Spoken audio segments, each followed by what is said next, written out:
ಮತ್ತೆ ಮಾಡೋ ಪ್ರಯತ್ನ ಮಾಡಿದರು. ಆದರೆ ಇಲ್ಲಿವರೆಗೆ ಯಾವೊಬ್ಬನೂ ಅಲ್ಲಿ ನಕ್ಸಲೈಟ್ ಇಲ್ಲ ಅನ್ನೋ ಸ್ಪಷ್ಟ ಆಗಿದೆ. ಯಾಕಂದ್ರೆ ಸೋಮನಾಥ್ ನಾಯ್ಕ್ ಇವರಂತೆ ನಿಮಗೆ ಈಗಾಗಲೇ ಅಲ್ಲಿ ಭೂಹಗರಣಗಳು ಮತ್ತು ಅಲ್ಲಿ ದಲಿತರ ಮೇಲಾದಂಥ ದಾಳಿಗಳು, ಸ್ಕೂಲ್ಗಳಾದಂಥ ಘಟನೆಗಳು, ಇವನ್ನೆಲ್ಲ ಅಲ್ಲಿ ಹೆಣ್ಮಕ್ಳ ಮೇಲಾದಂಥ ಅತ್ಯಾಚಾರಗಳ ಬಗ್ಗೆ ಇದು ಸಾಕಷ್ಟು ಒಂದು ದೊಡ್ಡ ಹೆಗ್ಡೆಯವರ ಕರ್ಮಕಾಂಡದ ಪುಸ್ತಕ ಮಾಡಿದ್ದಾರೆ.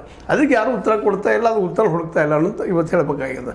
ಅಂದ್ರೆ ಇದರ ಅರ್ಥ ಏನಪ್ಪ ಅಂತಂದ್ರೆ ಇಷ್ಟೆಲ್ಲ ನಡೆದಲ್ಲ, ಇದಕ್ಕೆ ಅವ್ರು ಕೇವಲ 4-5 ಜನ ಒಂದು ಗುಂಪು ಕಾರಣ ಅಂತ ಹೇಳಕ್ಕೆ ಆಗೋದಿಲ್ಲ. ಅವರಿಂದ ಇದೆಲ್ಲ ಆಗಿದೇನು ಅದನ್ನಾದ್ರೂ ನಮ್ಮ ಎಸ್.ಐ.ಟಿ ಪ್ರೂವ್ ಮಾಡ್ತದನ ಇಲ್ಲ ಸುಳ್ಳು ಆರೋಪ ಮಾಡ್ತಾರೆ. ಹಂಗೆ ಮಾಡಿದವ್ರು ಯಾರು ಅವರಲ್ಲ, ಅವರು ಮಾಡಿಲ್ಲ, ಅವ್ರು ಸುಮ್ಮನೆ ಆರೋಪ ಮಾಡ್ತಾಯಿದ್ರು. ಅವ್ರಿಗೆ ಇರ್ಸೆ ಅಂತ ಇಟ್ಕೊಳ್ಳೋ ನಾವು ಅದನ್ನು. ಅದ್ರ ಘಟನೆಗಳಾಗಿದ್ದಾವಲ್ಲ ಎಲ್ಲ ಅನಾಥ ಶವಗಳಾಗಿದ್ದಾವೆ, ಗುರುತಾಗಲಾರ ಶವಗಳಲ್ಲಿದ್ದಾವೆ, ಅಲ್ಲಿ ವಸತಿ ಗೃಹಗಳಲ್ಲಿ ಸತ್ತಂಥವ್ರು ಇದ್ದಾರೆ, ಅಲ್ಲಿ ಅಡುಗೆ ಕೋಣೆಯಲ್ಲಿ ಸತ್ತಂಥವ್ರು ಇದ್ದಾವೆ. ಒಂದೇ ದಿನದ ಸತ್ತಂಥ ಮುಂಜಾನೆ ಸಾಯಂಕಾಲ ಒಳಗಾಗೇನೋ ಪೋಸ್ಟ್ ಮಾರ್ಟಮ್ ಮಾಡಿ ಹೋಗುತ್ತಿದ್ದಾವೆ 70 ಕೇಸುಗಳು. ಅಲ್ಲಿ ಪೊಲೀಸರು ರೆಕಾರ್ಡ್ಗಳು ಸರಿಯಾಗಿ ಇಡಲಾಡ್ತಿದ್ದಾವೆ. ಇವೆಲ್ಲರೂ ಇವರೇ ಮಾಡಿಸ್ತಾರೆ 4 ಜನ. ಇದ್ರ ಹಿಂದಿದ್ದವ್ರು ಯಾರು? ಅದೇ ಪ್ರಶ್ನೆ ಇವತ್ತು ಹೆಣ್ಣುಮಕ್ಳು ಕೇಳ್ತಾ ಇದ್ದಾರೆ, ಮೂವ್ಮೆಂಟ್ ಮೂಲಕ ಕೇಳ್ತಾ ಇದ್ದಾರೆ. ಯಾರಪ್ಪ ಅವರು, ಎಲ್ಲಿ ಸಿಗ್ತಾರೆ ಅವರು, ಯಾವಾಗ ಸಿಗ್ತಾರೆ, ಯಾವಾಗ ಹಿಡ್ತೀರವ್ರನ್ನ ಅಂತ ಎಸ್.ಐ.ಟಿ ಅವ್ರಿಗೆ ಕೇಳ್ತಾ ಇದ್ದಾರೆ, ಸರ್ಕಾರವನ್ನು ಕೇಳ್ತಾ ಇದ್ದಾರೆ. ಯಾಕಂದರೆ ಯಾರು ಕೊಡಬೇಕು ಬರ್ತಾರೆ ಅವ್ರು ಸರ್ಕಾರ ಉತ್ತರ ಕೊಡಬೇಕಾಗಿದೆ. ಅದು ಅಡ್ಮಿನಿಸ್ಟ್ರೇಷನ್ ಮಾಡ್ಲಿಕ್ಕೆ ಇವತ್ತು ಕಾರಣ ಹೆಂಗದು ಅದ್ರ ಜೊತೆ ನ್ಯಾಯಾಂಗನೂ ಪ್ರಶ್ನೆ ಮಾಡ್ತಾ ಇದ್ದಾರೆ. ಇದೆಲ್ಲ ಹುಡುಕ್ಸ್ಲಿಕ್ಕೆ ನೀವು ಆಜ್ಞೆ ಮಾಡಿರಿ ಅಂತೇಳಿ ಇಷ್ಟು ಗೊತ್ತಾಗಬೇಕಾಯ್ತಲ್ಲ ಯಾರಪ್ಪ ಇವರೆಲ್ಲ.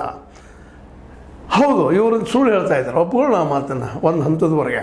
ಯಾರು ತಿಮ್ರೋಡಿ ಆಗಿರ್ಬೋದು, ಮಟ್ಟೆನವರಾಗಿರ್ಬೋದು, ಅಥವಾ ಅವ್ರ ಜೊತೆ ನಮ್ಮ ಜಯಂತ ಟಿ ಅವರಾಗಿರ್ಬೋದು, ಮತ್ತು ಇನ್ನೊಬ್ಬ ವಿಠಲ್ ಗೌಡರು, ಇವರೆಲ್ಲ ತಮ್ಮ ಸ್ವಾರ್ಥ ಮಾಡ್ತಾಯಿದ್ರು ಅನ್ನೂ ಇಲ್ಲ ಅಂತಲ್ಲ. ಅದು ಇವರೇ ಕೊಲೆಗಾರರೇನು, ಇದೆಲ್ಲ ಕಾರಣಕರ್ತ ಇವರೇನು, ಇವರೇ ಅತ್ಯಾಚಾರ ಮಾಡಿದ್ದಾರೇನು, ಇವರು ಏನಪ್ಪ ಅಂತ ಇವೆಲ್ಲ ಮುಚ್ಚಿ ಹಾಕಿದಾರೇನು, ಇವರೇ ಹೆಣಗಳನ್ನು ಹೋಗೋದು ಮುಚ್ಚಿ ಬಂದಿದ್ದಾರೇನು.